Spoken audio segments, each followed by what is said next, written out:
Hola chicas, ¿cómo están? Bienvenidas a su canal de Sinceramente Apasionadas. Les habla Alfonsina. Buenos días, buenas tardes, buenas noches y continuamos con este majestuoso, magnífico fic de mi querida Alice Ábalos o Mercurio, que tengo el gran honor de narrarlo para todas ustedes. Híjole, chicas, ¿cómo vamos? ¿Cómo quedamos con el capítulo de ayer? Primero que nada, chicas, ustedes saben que yo no soy bilingüe y mi inglés es 0. Pero quise narrar así el capítulo, ya que la vida me ha enseñado que si no tomo los retos, no sabré si lo puedo hacer o no. Entonces, una disculpa, sí, sinceras chicas, porque no soy bilingüe, pero hago lo mejor que pueda para todas ustedes. En segunda, una disculpa por la lloradera de ayer, pero creo que el fic lo ameritaba. Al momento de que yo narro la parte de inglés, me doy una idea de lo que dice, pero cuando lo confirmo, cuando Fight empieza a volver a leer esa parte de ese libro que encontró, me quebré, chicas. Me quebré porque me empecé a imaginar a la persona escribiendo esa parte en su diario, en ese libro, el cual era el único con el que se podía desahogar. Y se me vino tantos momentos, pero hubo un momento muy significativo que fue el que totalmente me quebró, chicas, porque yo recuerdo una parte del fic donde Terry ayuda a dejar, a soltar a Anthony, ya que él se había ido de este plano. Y me acuerdo que van cabalgando y él le dice a Candy: mientras haya vida, Candice, hay esperanza. Cuando yo estaba narrando esa parte, dije, aquí la persona perdió toda esperanza, motivación para seguir adelante. Simplemente, chicas, estaba muerto en vida. Por eso se me quebró, por eso me quebré, por eso traté de contenerme, chicas. Tuve que pasar, les voy a ser sincera, tuvo que pasar mucho tiempo para yo poder volver a retomar la parte de la narración. Entonces, híjole, chicas, es que si lo vemos en la vida real, si lo pasamos a la vida real, cuando tienes esa pequeña esperanza de saber que esa persona está viva, sigue su vida, pero sabes que está ahí. Pero cuando ya sabes que esa persona ya no está en este plano, te rompes, te mueres en vida, chicas, y se los digo por experiencia propia. Se me están queriendo salir las lágrimas, pero no. Sí, chicas, estás muerto en vida. Entonces esta persona se resignó a vivir así, sin vida, sin esa luz, sin esa esperanza de seguir adelante.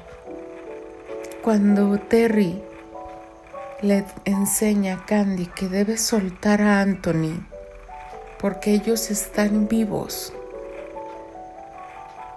Y si lo pasamos a este capítulo, es doloroso, chicas, muy doloroso. Pero así es la vida, chicas, así es la vida y debemos aprender de ella. ¿Qué nos depara el siguiente capítulo, chicas? Espero que hayan recargado su kit. Si supieran lo que yo tengo a un costado para poder narrar y seguir narrando, no me lo creería. Pero bueno, chicas, comenzamos con este fic llamado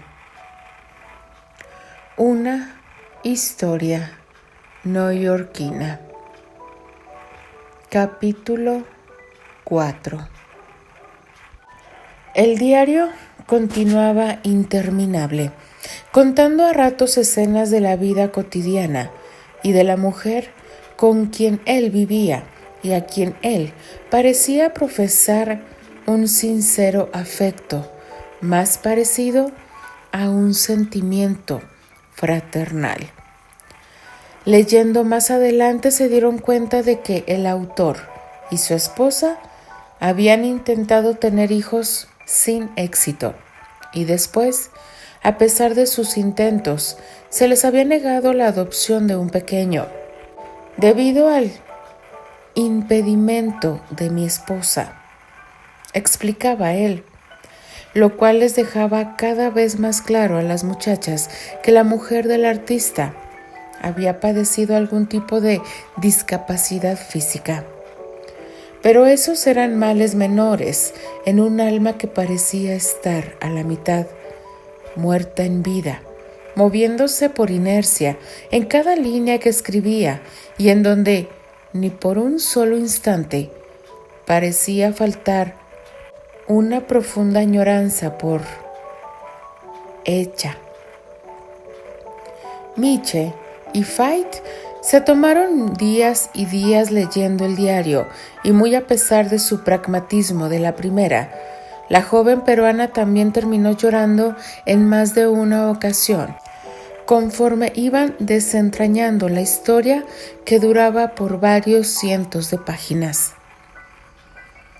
El artista, como comenzaron a llamarle entre las dos, se había casado muy bien, al parecer a los 21 años, y movido más por un sentimiento de lealtad y deber que por amor,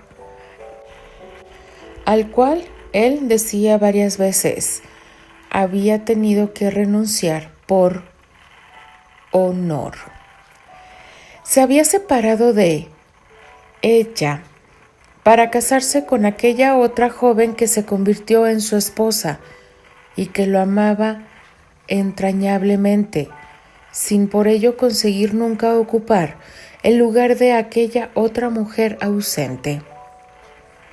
Ella había muerto, al parecer, de una manera violenta que él nunca aclaraba. Algunos cuantos años después de la boda del artista, después de separarse de ella, el artista mencionaba que la había vuelto a ver en una sola ocasión. La tarde en que Fait y Miche leyeron ese pasaje, sintieron que la fuente de sus lágrimas se agotaría para siempre. He aquí lo que ellas leyeron. A mi llegada a Chicago, no pude evitar ese espantoso nerviosismo que comenzó a invadirme el pecho desde que puse pie en aquella estación, en la cual la esperé en vano una mañana. El corazón se me partía de saber que quizá ella aún viviera en esa ciudad y que en ese momento tal vez yo estuviera respirando su mismo aire. Pronto me sorprendí buscando su rostro en la multitud de la calle mientras el auto avanzaba o en los pocos lugares públicos en los que me dejé ver en esos días. Sin embargo, mis ojos no pudieron encontrarse con esos inolvidables ojos verdes y yo no sabía si sentir desilusión o alivio, porque estaba muy consciente que un encuentro sería más bien doloroso que placentero. Y a pesar de esa certeza, conforme pasó aquella semana interminable, Mi alma se consumía en una creciente obsesión.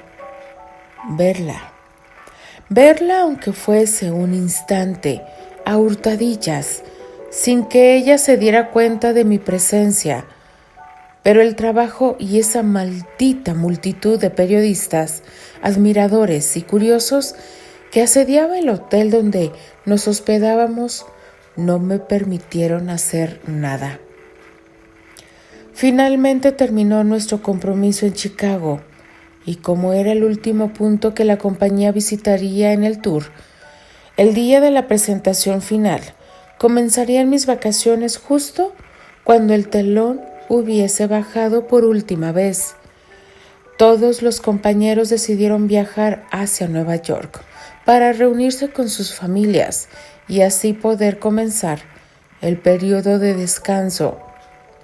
Tal vez viajar con ellos a algún lugar del país o cosas por el estilo. Yo le había prometido a mi esposa que en cuanto regresara, la llevaría a California para que conociera el Pacífico, idea que ilusionaba mucho. Quería concederle aquel capricho porque me sentía algo de culpable de lo tensas que habían estado nuestras relaciones en el último año.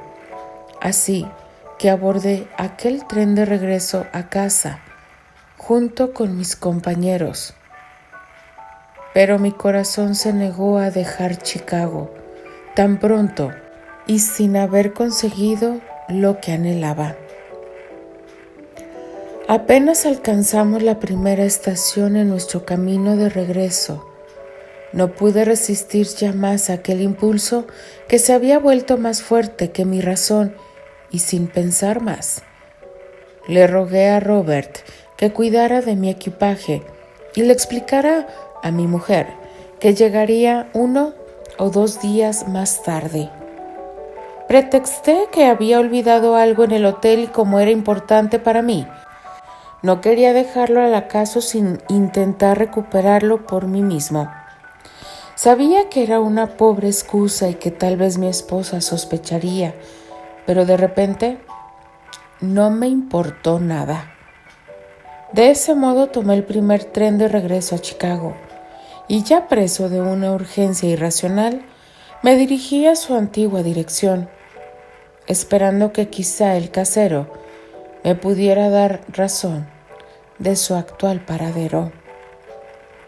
Para mi alegría en ese momento y mi gran dolor después, el casero efectivamente sabía dónde estaba ella. Ya no vivía en Chicago, sino en el orfanato, lo cual cambiaba mucho las cosas. Si quería verla sería difícil hacerlo sin que ella no se diera cuenta y además tendría que viajar hacia Indiana y desviarme un poco de mi camino de regreso a Nueva York. No obstante, para ese momento no estaba yo dispuesto a desistir en mi intento, así que tomé el tren a Laporte, hacia un lugar en el que no había vuelto a estar desde mi adolescencia.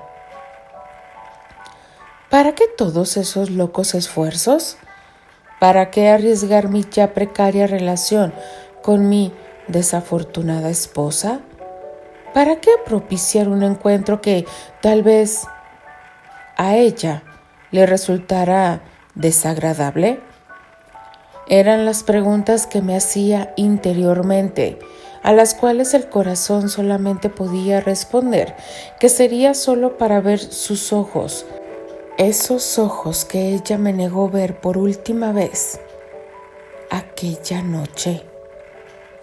Quería también ver su sonrisa y comprobar personalmente que ella era feliz.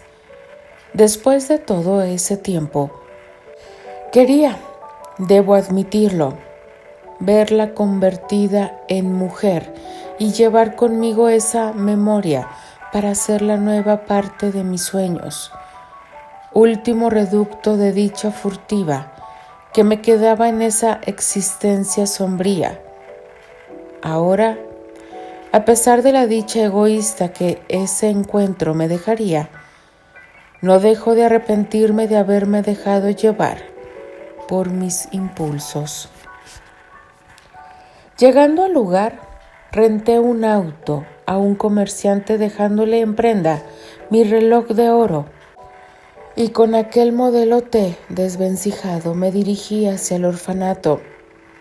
Cuando estaba a menos de 1 kilómetro de distancia, dejé el auto al cuidado del dueño de una granja cercana y continué el viaje a pie, esperando tal vez poder llegar sin ser visto y así lograr mirarla sin que ella se diera cuenta. Eran como las 5 de la tarde cuando llegué al lugar y para mi buena suerte, los niños habían salido al patio a jugar. Los observé un rato desde la colina cercana, respirando el aire fragante de aquel lugar al cual ella le tenía tanto cariño. Al poco rato salió la anciana directora del orfanato y junto a ella, la mujer que yo anhelaba ver, aunque fuese de lejos. En esos momentos no pude encontrar otra palabra para definirla que no fuese hermosa, tan hermosa como siempre y aún más de lo que yo recordaba. Más bella aún en la ignorancia de su propia belleza, porque estaba seguro que al igual que antes, ella seguía sin saber lo hermosa que era y lo terriblemente mortales que podían ser sus miradas para un hombre. La observé por largo rato mientras jugaba con los niños y por un momento no pude evitar pensar en los hijos que hubiésemos podido tener juntos y que yo hubiese amado a morir si la vida no hubiese sido tan adversa. Me embebí tanto en esas consideraciones agridulces que ni cuenta me di cuando los chiquillos empezaron a jugar carreras hacia la colina.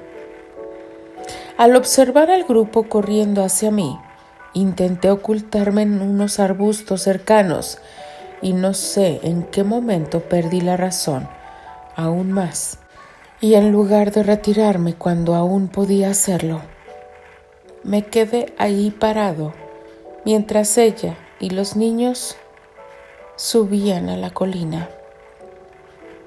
Al poco rato el juego se había instalado a la sombra del árbol centenario y yo me perdí en la alegría de tenerla aún más cerca y poder comprobar que en el fondo aquella mujer en la flor de sus 25 años seguía siendo una niña traviesa, capaz de entusiasmarse y reír con las cosas más sencillas de la vida.